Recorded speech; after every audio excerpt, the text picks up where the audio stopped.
So I'm going to read the first paragraph of today's post.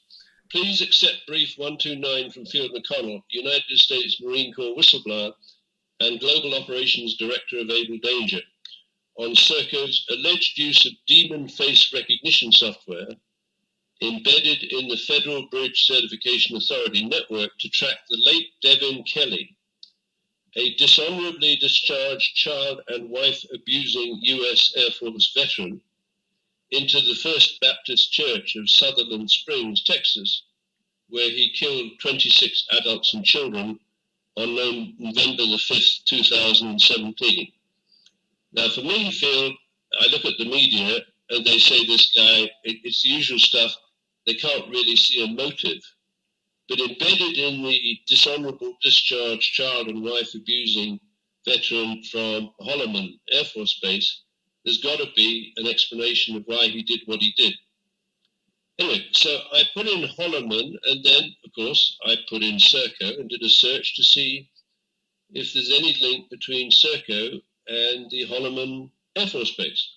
And lo and behold, Phil, Serco provides human resource services to the servicemen and servicewomen on Holloman Air Force Base. So I thought, oh my gosh, here we go again.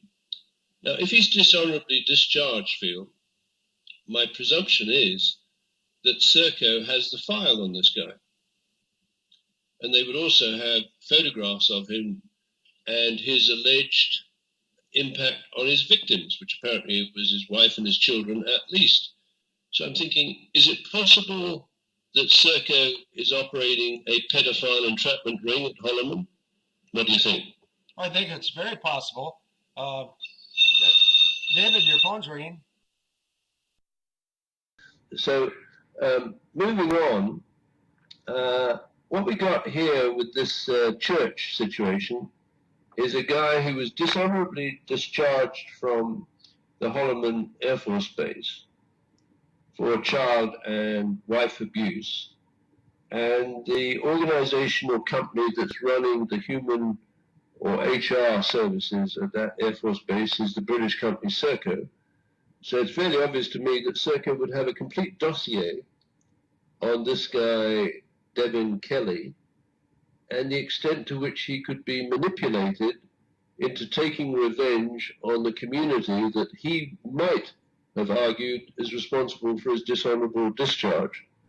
And the community, or the kinds of people that might be held responsible by Devin Kelley, would be his wife, i.e. mothers, and his children. So maybe he had a grudge against women and children, because that was pretty highly figured in the victims inside that church. There were a number of very young children. I think the youngest was 5 years old. A lot of them were the children of the congregation. And there was a pregnant woman or two. So why would he attack those unless he had a grudge? And who would know he had a grudge? Well, Serco would know. Now, what else does Serco know?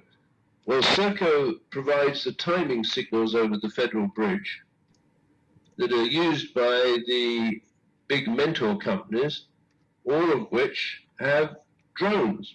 So if people Google and look at the Federal Bridge Certification Authority, there are 4 defense contractors, big ones.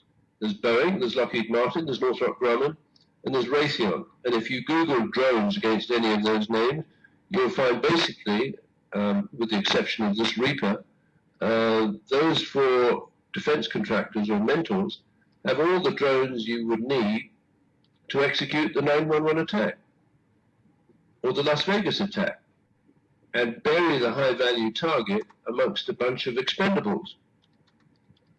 So let me read the second paragraph of today's post. McConnell alleges that Serco's investment bankers at N.M. Rothschild and Sons set up the late General Alexander Haig's CAI private equity group as a junket room bookmaker to acquire images over the Federal Bridge from MOD Serco pilots of Reaper drones. And feel, parenthetically, I want to see you in the control room that flies halfway around the world a Reaper drone. And I think you would instantly see and be able to communicate very well how you would guide a Reaper drone with a missile or relay a signal to an MH Flight 370 into a journey of the kind that we saw MH Flight 370 fly. Reaper drones to establish spreads for betting on crime scene body counts, while Serco's 8A digital fires experts spot fix the death times for high-value targets such as the late Christopher Stevens, a former US ambassador to Libya, in Benghazi on September the 11th, 2012, or the late Stephen Paddock, a former auditor with the IRS, the Defense Contract Audit Agency, and the Lockheed Martin predecessor company, in the MGM Mandalay Bay Hotel in Las Vegas on October the 1st, 2017.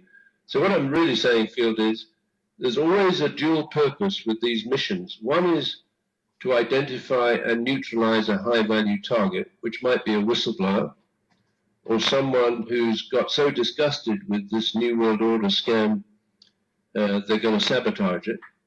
So that represents a high-value target for the conspirators. And then, of course, you need to camouflage it.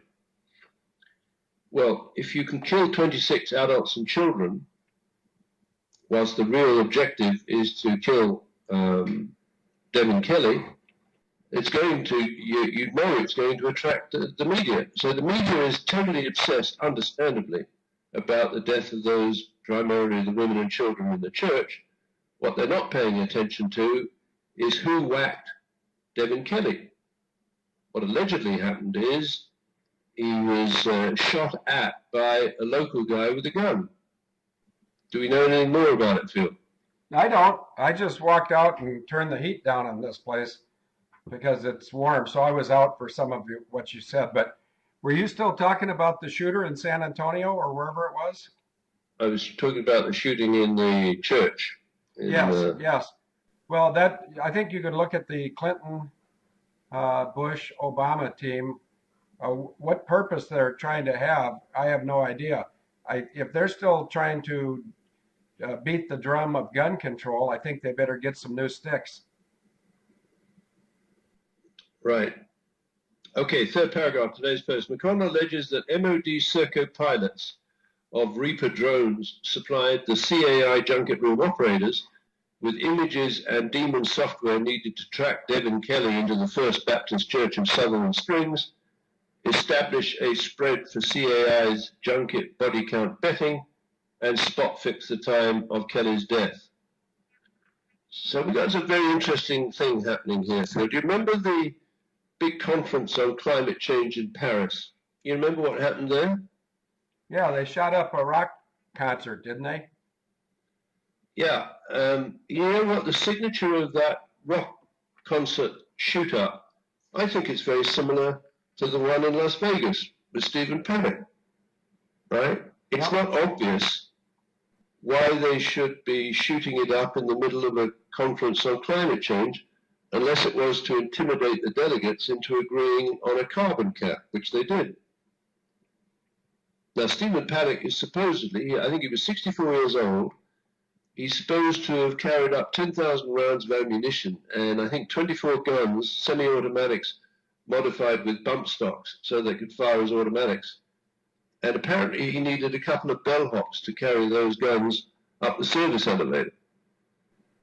When they knocked the door down, not there's much left of the door because apparently it's alleged that they fired 200 high-caliber, heavy-caliber bullets into it. There's not much left of the door like that. They say they arrive and they find the suspect is dead. So my question to you, Field, is, when did he die?